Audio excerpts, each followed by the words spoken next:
Good morning students. आशा करता हूँ कि आप सब लोग स्वस्थ एवं सुरक्षित होंगे। पिछली कक्षा में हम लोगों ने एक नया टॉपिक शुरू किया था जिसका नाम था प्रकृतिवाद, जिसके अंतर्गत हमने प्रकृतिवाद का सामान्य सा परिचय और उसकी तत्वमीमांसा पढ़ी थी। आज आशा करता हूँ कि जितना हम लोगों ने अभी तक पढ़ा है वो आप लोगों को समझ में आ रहा होगा। फिर भी अगर किसी छात्र को कोई समस्या आ रही हो तो मुझसे संपर्क कर सकता है। आज पिछली कक्षा से आगे शुरू करते हैं प्रकृतिवाद की ज्ञान मीमांसा। तो ज्ञान मीमांसा के अंतर्गत जैसा कि आप सभी जानते ही हो, पहले भी हम लोगों ने इस बारे में कई बार चर्चा की है कि ज्ञान मीमांसा के अंतर्गत हम ज्ञान की सच्ची प्रकृति और ज्ञान प्राप्ति करने के साधन देखते हैं, इनकी व्याख्या करते हैं। तो इसके अंतर्गत हम देखें तो प्रकृतिवाद की जो ज्ञान मीमांसा होगी वो केवल प्रकृति ही उनके लिए अंतिम वास्तविकता है और भौतिक जगत के ज्ञान को ही वो सच्चा ज्ञान मानते हैं। और इस ज्ञान को प्राप्त करने का माध्यम उन्होंने ज्ञानेंद्रियाँ और कर्मेंद्रियाँ माना है। इनका ये मानना है कि निरीक्षण के द्वारा जो ज्ञानार्जन किया जाता है या ज्ञान प्राप्त किया जाता है वही सच्चा ज्ञान है।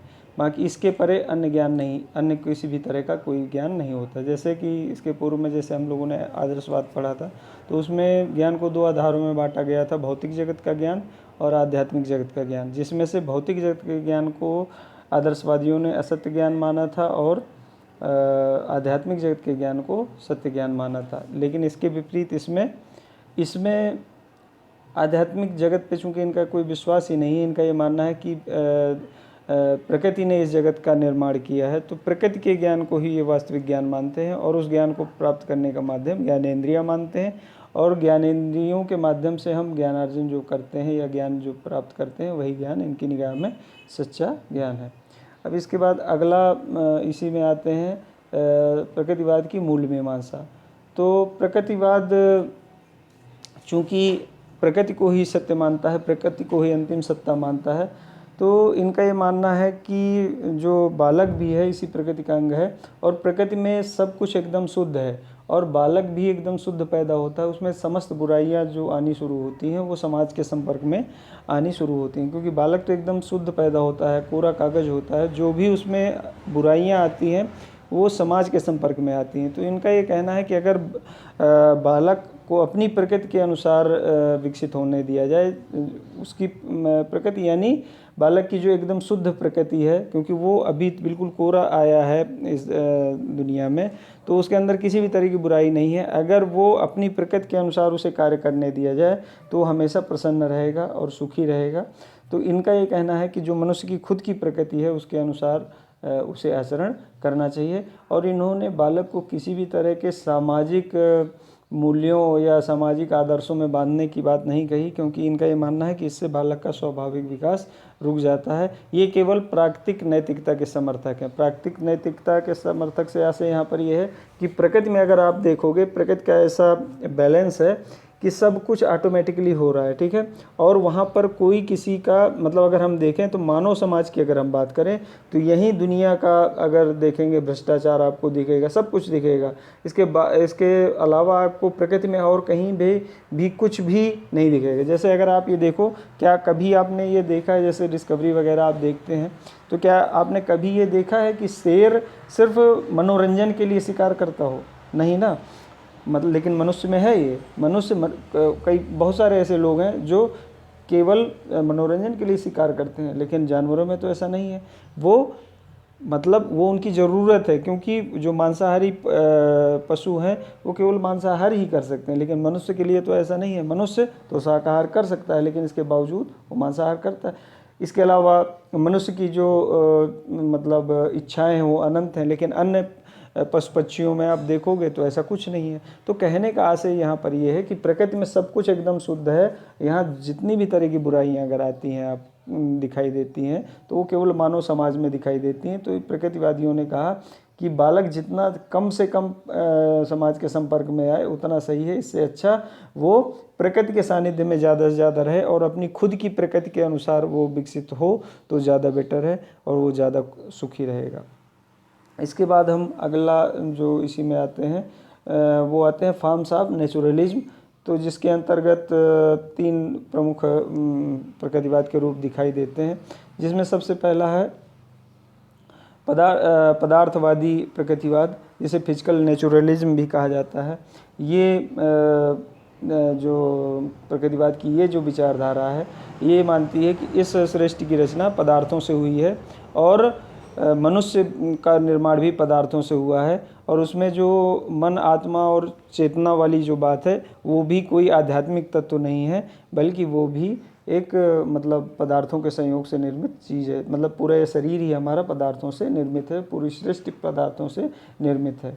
वो मतलब आध्यात्मिक शक्ति पर इनका कोई विश्वास नहीं है। इसके बाद दूसरा जो प्रमुख प्रकृतिवाद का रूप दिखाई देता है वो है यंत्रवादी प्रकृतिवाद। यंत्रवादी प्रकृतिवाद की वो विचारधारा है जो ये मानती है कि ये संपूर्ण विश्व एक प्राण विहीन यंत्र है। इसको संचालित करने में किसी भी तरह का किसी आध्यात्मिक शक्ति का कोई योगदान नहीं है। इसका जो विकास हुआ है वो पदार्थ और गति के संयोग से हुआ है, और इस महान यंत्र को चालू होने में किसी भी प्रकार की मन और आत्मा की शक्ति का कोई योगदान नहीं है। और इस विचारधारा के मानने वाले जो प्रमुख विचारक हैं वो हर्बर्ट स्पेंसर और लाप्लास है। तो इनका ये खास तौर से यंत्रवादी प्रकृतिवादियों का जो प्रमुख उद्देश्य है वो ये मानना है कि मनुष्य मतलब चूंकि ये विश्व एक प्राण विहीन यंत्र है, तो मनुष्य भी क्या है, एक यंत्र ही है।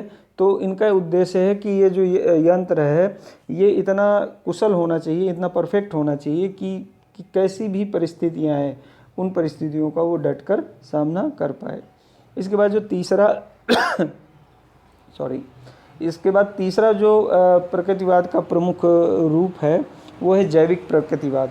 ये जैविक प्रकृतिवाद का अगर देखा जाए तो इसका सबसे ज़्यादा महत्व है वर्तमान समय में, और अगर देखा जाए तो ये प्राचीन समय से भी रहा है, और ये डार्विन के सिद्धांत, विकासवादी सिद्धांत पर आधारित है।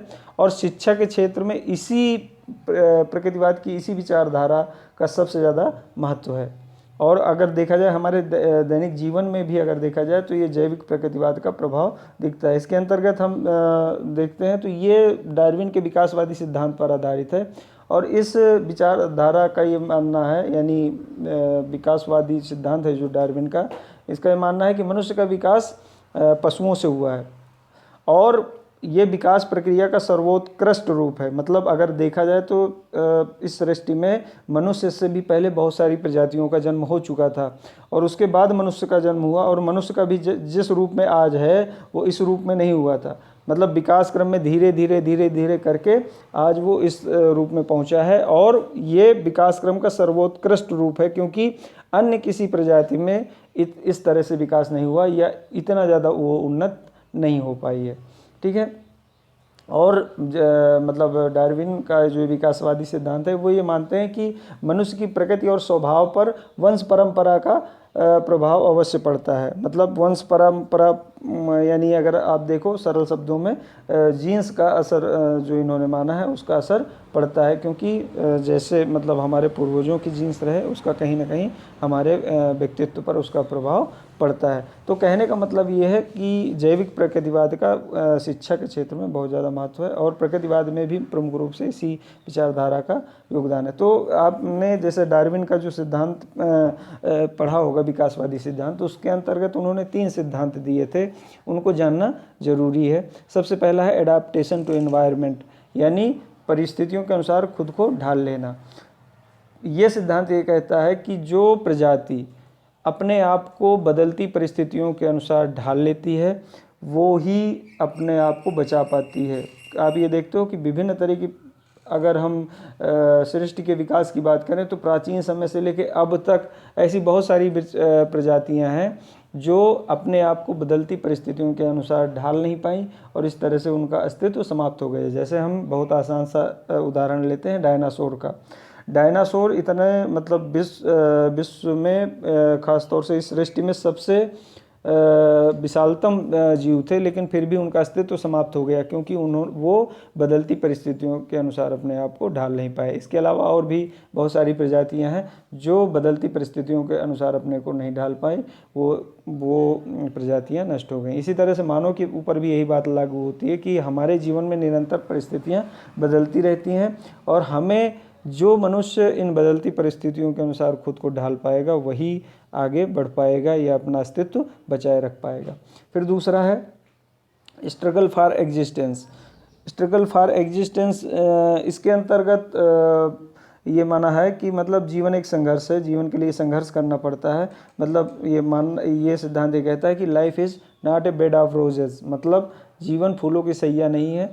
चाहे जिस स्तर का व्यक्ति हो, उसके जीवन में निरंतर उतार चढ़ाव आते रहते हैं, संघर्ष आते हैं। ये बात अलग है कि हर स्तर के व्यक्ति का संघर्ष अलग है। एक मजदूर का संघर्ष अलग टाइप का है और एक उद्योगपति का संघर्ष अलग टाइप का है, एक बहुत प्रतिष्ठित व्यक्ति का संघर्ष अलग टाइप का है, लेकिन संघर्ष सबकी लाइफ में है। ऐसा नहीं है, हमें लगता है कि दूसरे की लाइफ बहुत आसान है, लेकिन ऐसा नहीं है, संघर्ष सबकी लाइफ में होता है। तो जीवन के लिए हमें संघर्ष करना ही पड़ता है।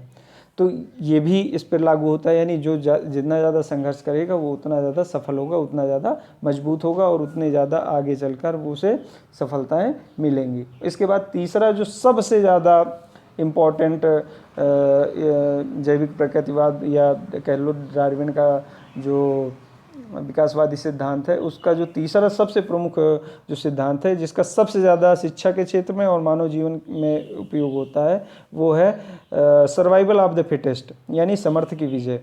ये अगर देखा जाए प्रकृतिवादी के इसी रूप का शिक्षा के क्षेत्र में सबसे ज़्यादा योगदान है, यानी जो सबसे ज़्यादा फिट होगा जीत उसी की होगी। मतलब हर तरह से शारीरिक और मानसिक रूप से जो जितना ज़्यादा फिट होगा उसी की अंत में विजय होगी। आप इसको ऐसे भी देख सकते हैं कि जैसे पढ़ाई के ही क्षेत्र में हम देख लें, शिक्षा के क्षेत्र में देख लें, तो तमाम लोग तैयारी करते हैं, पढ़ाई जॉब के लिए तैयारी करते हैं या बिजनेस करते हैं, कुछ भी ऐसा करते हैं, लेकिन आप ये देखो कि सक्सेस वही होता है जो सबसे ज़्यादा शारीरिक और मानसिक रूप से फिट होता है। जो बदलती परिस्थितियों के अनुसार टूट जाता है या एक दो असफलताओं में टूट जाता है, वो कभी भी सफलता हासिल नहीं कर पाता। तो ये जो सर्वाइवल ऑफ द फिटेस्ट है, ये शिक्षा के क्षेत्र में भी इसका बहुत बड़ा योगदान है। तो आप ये देखो, अभी आज हम लोगों ने प्रकृतिवाद की ज्ञान मीमांसा और मूल्य मीमांसा पढ़ी और इसके अलावा प्रकृतिवाद के रूप पढ़े।